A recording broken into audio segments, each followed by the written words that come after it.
Bonjour être de lumière. Un nouveau message de sérénité de fleurs avec le magnifique bouquet d'aujourd'hui, rien que pour vous.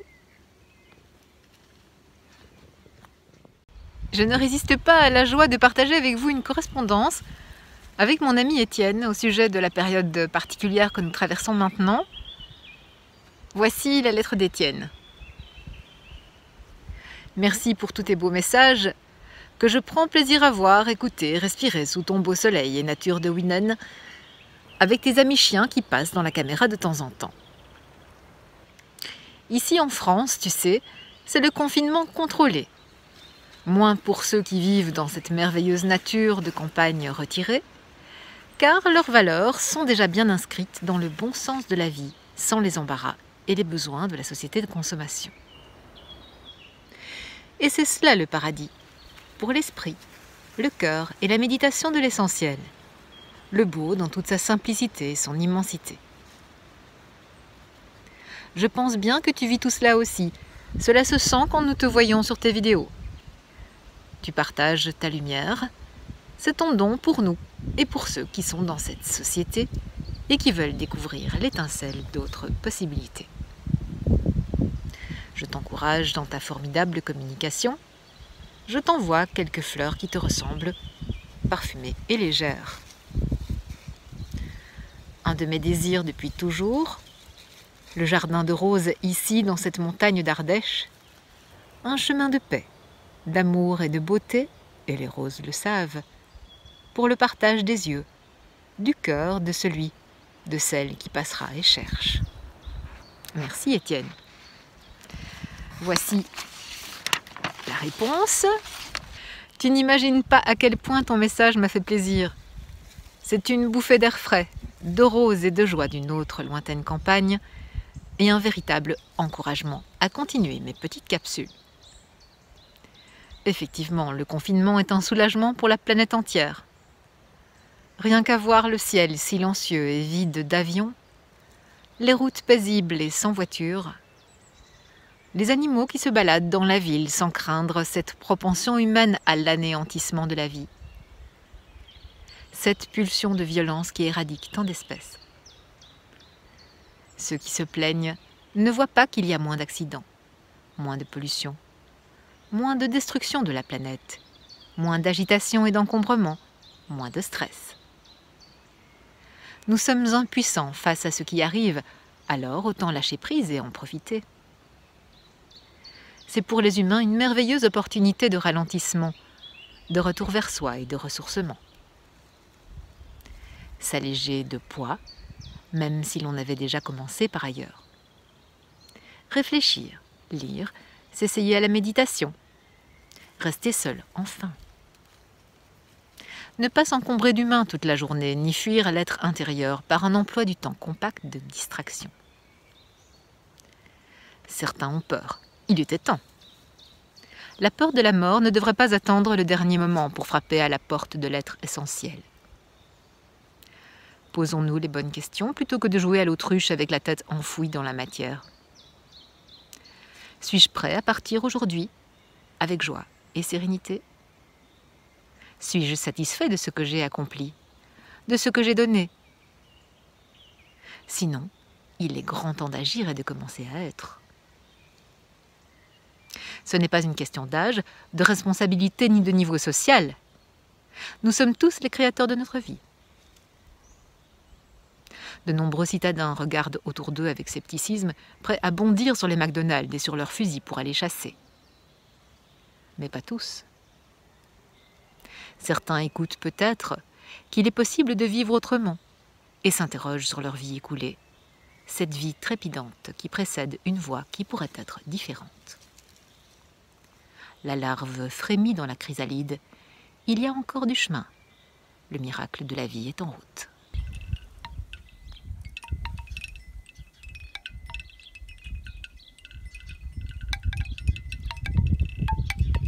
Une plante médicinale et comestible magnifique, de saison, l'ail des ours, que l'on devine souvent dans les sous-bois avant même de la voir, rien que par son odeur caractéristique. On en consomme les feuilles et les fleurs. L'ail des ours a une teneur élevée en vitamine C, en vitamine B1, B2, en minéraux, en oligo-éléments, et notamment en fer, en manganèse et en magnésium.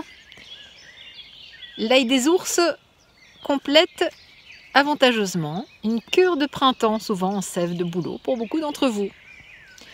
L'ail des ours détoxifie l'organisme, redonne des forces, il stimule la lymphe, il détruit le levure intestinale, il favorise l'élimination des métaux lourds et d'autres toxines de l'environnement, en particulier urbain. Il augmente la concentration sanguine en lymphocytes T et donc renforce le système immunitaire. Ça intéresse de nombreuses personnes pour l'instant. Il améliore aussi la fonction cardiovasculaire, abaisse la pression sanguine et entretient la souplesse des vaisseaux sanguins. On peut également l'utiliser en cas de toux ou de bronchite, à ce moment-là sous forme de tisane. Personnellement, je le consomme cuit vapeur avec mon mélange de légumes quotidien. C'est un régal. Vous pouvez aussi le consommer en soupe ou en faire des chips en les passant à la poêle avec une goutte d'huile d'olive sur la feuille.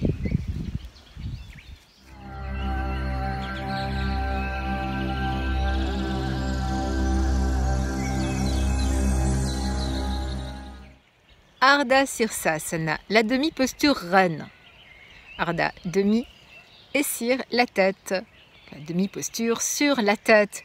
Plus facile que Sirsasana, la posture reine qui souvent tire un peu trop sur la nuque et donc qui devient inconfortable pour de nombreuses personnes.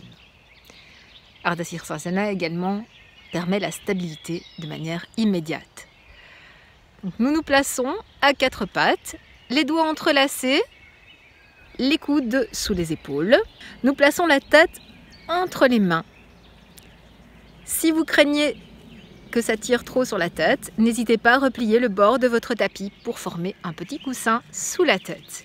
Et nous tendons les jambes, jambes l'une à côté de l'autre, avec la tête ainsi posée. C'est donc une posture d'inversion, c'est-à-dire la tête sous le cœur. Le cœur devient plus important que la tête, c'est le principe des postures d'inversion, avec tous les avantages liés aux postures d'inversion, c'est-à-dire stimuler la fonction cérébrale, la mémoire, la concentration, l'attention. C'est un excellent exercice pour les muscles du dos et la cage thoracique. Cette posture calme l'esprit également, elle augmente l'énergie, elle réduit l'anxiété, la fatigue, le stress et elle installe une paix intérieure. Ardha Sirsasana travaille sur le chakra couronne, Sahasrara. Ce chakra est stimulé aussi avec Sarvang Asana, la chandelle. C'est le chakra de notre connexion au divin, des connaissances supérieures, de l'inspiration, de l'illumination. Lorsque ce chakra est activé, il procure un sentiment de stabilité, d'altruisme, de fiabilité. Il était également associé à la confiance et à l'esprit de décision. Les maîtres indiens considèrent que de nombreuses personnes en Europe n'ont pas ce chakra ouvert. Donc simplement qu'il ne faut tenir compte que des 6 premiers. À tester.